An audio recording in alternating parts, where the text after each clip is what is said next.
રાજ્ય કક્ષાના વન અને પર્યાવરણ મંત્રી પ્રવીણ માળીની અધ્યક્ષતામાં રાજારામ ગૌશાળા આશ્રમ ટેટોડા ખાતે કૃષિ મેળો પરિસંવાદ અને પ્રદર્શનનું આયોજન હાથ ધરાયું હતું। આ કાર્યક્રમ કૃષિલક્ષી કૌશલ્ય વિકાસ તાલીમ કાર્યક્રમ યોજના અને ગુજરાત પ્રાકૃતિક કૃષિ વિકાસ બોર્ડ અંતર્ગત યોજાયો હતો, જેમાં પ્રાકૃતિક ખેતી કરતા ખેડૂતોએ પોતાના અનુભવો રજૂ કર્યા હતા અને મહાનુભાવોના હસ્તે તેમનું સન્માન કરવામાં આવ્યું હતું। કાર્યક્રમની શરૂઆતમાં મંત્રી પ્રવીણ માળીએ રાજારામ ગૌશાળા આશ્રમ ટેટોડા ખાતે પ્રાકૃતિક કૃષિના મોડેલ સ્ટોલોની મુલાકાત લીધી હતી। તેમણે પ્રાકૃતિક ખેતીના વિવિધ મોડેલો, દેશી ગાય આધારિત ખેતી પદ્ધતિઓ જેવી કે જીવામૃત, ઘન જીવામૃત અને બીજામૃત અંગે વિસ્તૃત માહિતી મેળવી હતી। આ દરમિયાન તેમણે ખેડૂતો સાથે સંવાદ સાધી પ્રાકૃતિક ખેતી અપનાવવાના લાભો સમજાવ્યા હતા। મંત્રી પ્રવીણભાઈ માળીએ ઉપસ્થિત ખેડૂતો સાથે સીધો સંવાદ કર્યો હતો અને રાજ્યમાં પ્રાકૃતિક ખેતીનો વ્યાપ વધારવાની અપીલ કરી હતી। તેમણે રાસાયણિક ખેતીને રોગનું ઘર ગણાવી તેમને વહેલી તકે છોડી પ્રાકૃતિક ખેતી અપનાવવાની જરૂરિયાત પર ભાર મૂક્યો। મંત્રીએ જણાવ્યું કે પ્રાકૃતિક ખેતી હવે માત્ર એક વિકલ્પ નથી, પરંતુ એક ફરજ બની ગઈ છે। રાસાયણિક ખેતી માનવ જીવન માટે ગંભીર રીતે નુકસાનકારક હોવાથી પ્રાકૃતિક ખેતીની માંગ દિવસે ને દિવસે વધી રહી છે।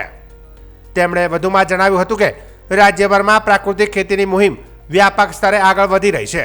રાજ્ય સરકાર ખેતી ખર્ચ ઘટાડવા અને પાણીની સમસ્યા અંગે ચિંતિત છે, જેના પરિણામે ઉત્તર ગુજરાતમાં નર્મદાનું પાણી પહોંચાડવાની વ્યવસ્થા કરાઈ છે। મંત્રીએ ભવિષ્યની પેઢીઓને બચાવવા માટે પ્રાકૃતિક ખેતી અપનાવવાનું અને પાણીનું સંરક્ષણ કરવા પર ભાર મૂક્યો હતો।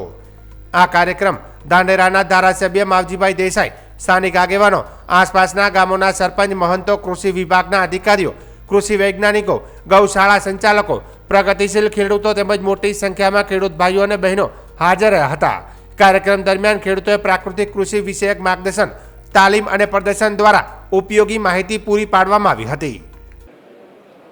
આ બધું અભિયાનની અંદર આપણે બધા જોડાઈ જઈએ એના માટેની આ શિબિરો છે અને એના માટે રાજ્ય સરકાર આટલો બધો ખર્ચ કરે છે કે લોકોના જીવનમાં બદલાવ આવે। માવજી ભી કહેતા હતા કે અમે આ રીતે પાણી બચાવવાની યોજના છે, આ રીતે બચાવવાનું છે, બધું જ કરવાના છે। જે કરવાનું થતું હશે ને એમાં ભૂપેન્દ્રભાઈ સરકાર પાછી પડવાની જ નથી, બધું જ કરવાનું। ખર્ચની કોઈ ચિંતા છે જ નથી, પહેલાય નથી ને અત્યારે નથી, પણ આપણા જીવનમાં બદલાવ આવે જરૂરી છે। મને એમ કહો સરકાર બધું આપી દે, પાણી આપે, બધું જ આપે, પણ ખેતી કોને કરવાની? હમણાં વૈજ્ઞાનિક શ્રી કહેતા હતા, મને જાણવા મળ્યું કે જે ડીએપી નાખીએ છીએ શેના માટે? નાઇટ્રોજન માટે। કેટલા ટકા આવે છે એમાંથી? 46%। અને હવામાંથી કેટલું આવે છે? 78%। આ એના ઉદાહરણ આપો, બટાકા કેટલા આવે છે એમાં?